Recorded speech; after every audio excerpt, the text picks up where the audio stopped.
Hey everybody, I'm Dr. Daniel Wendler. I'm a clinical psychologist, and today I want to talk to you about imposter syndrome. Specifically, how you can take imposter syndrome and turn it from a source of anxiety that weighs you down to a source of confidence that gives you genuine motivation.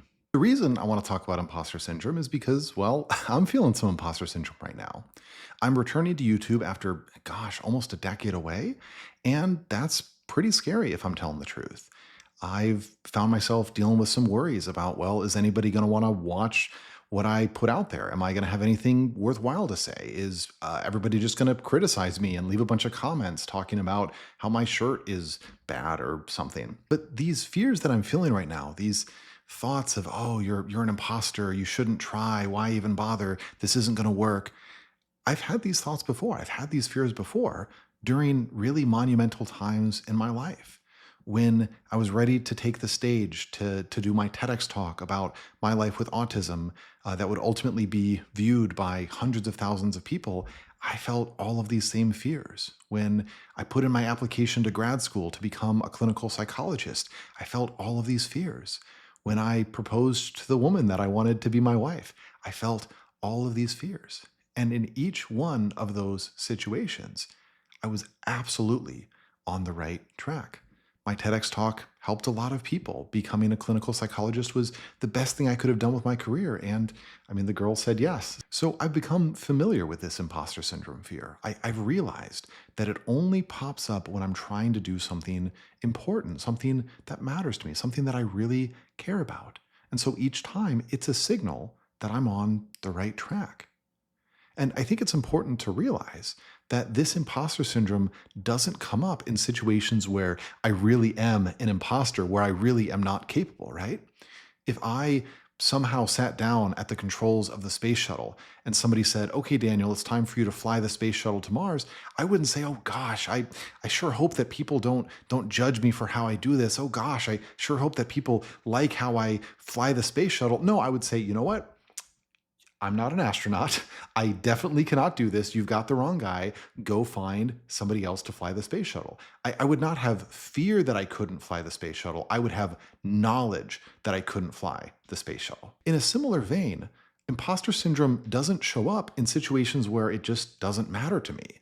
If I somehow found myself entered into a competitive hot dog eating competition, I mean, I guess I would try to win, but I wouldn't feel imposter syndrome because I don't care if I win a competitive hot dog eating competition. Being able to eat hot dogs very quickly, that's not important to me.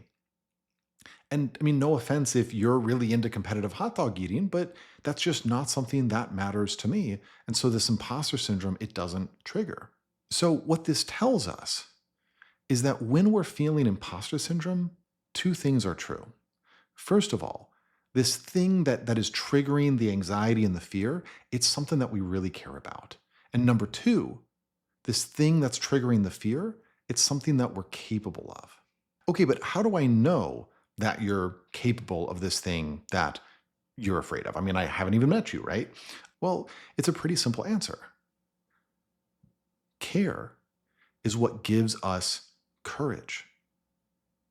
Courage to keep going when we encounter difficulties, courage to fail and then to try again, and then to keep failing and keep trying again, learning from our mistakes each time until ultimately we succeed. Because that's how you succeed at everything, right? Whether you want to be an astronaut or a YouTuber or a competitive hot dog eater, all of those things come from making lots of mistakes along the way and learning from those mistakes until ultimately you are capable. And when you really care about something, that gives you the strength of will that you need to push through those challenges, to push through all of the hard moments, all of the difficulties, and keep going until you get to the other side. That's all that confidence really is. Confidence doesn't require you to know what you're doing or get it right on the first try. Confidence just requires you to trust that you have the courage and the commitment to keep going again and again and again until you get it right. You're not confident in yourself being perfect. You're confident that you care enough to not give up. So the next time imposter syndrome starts to bother you, the next time you start to get those anxious thoughts of, why even bother? I'm just going to fail. I want you to smile and say, yes, I'm going to fail, but I'm going to learn from each failure. I'm going to get back up. And I know that the reason I'm afraid of this is because I care about this enough to stick with this until I will ultimately succeed. And guess what?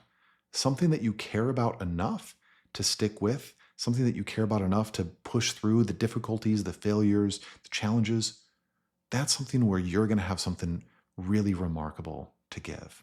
Whether it's a social group that you want to join and you're going to be a great friend to them, whether it's the competitive hot dog eating scene and you're going to blow us all away with how many hot dogs you can eat. Hey, maybe you want to be a YouTuber yourself. Who knows? Whatever it is, if you care about it enough, you will get there. And that's where confidence comes from. Okay, I hope that you found that helpful. I try to answer every comment that I receive. So if you have any comments, questions, if you've got ideas for other videos you'd like me to talk about, please leave a comment and I will do my darndest to respond to everybody. If you like this and you want to see more stuff, I would appreciate a subscribe. I don't know how to make the fancy subscribe button pop up, but please have mercy on me and subscribe anyway. And yeah, I really appreciate you taking the time to watch this, and I'm excited to be back on YouTube. Bye, everybody.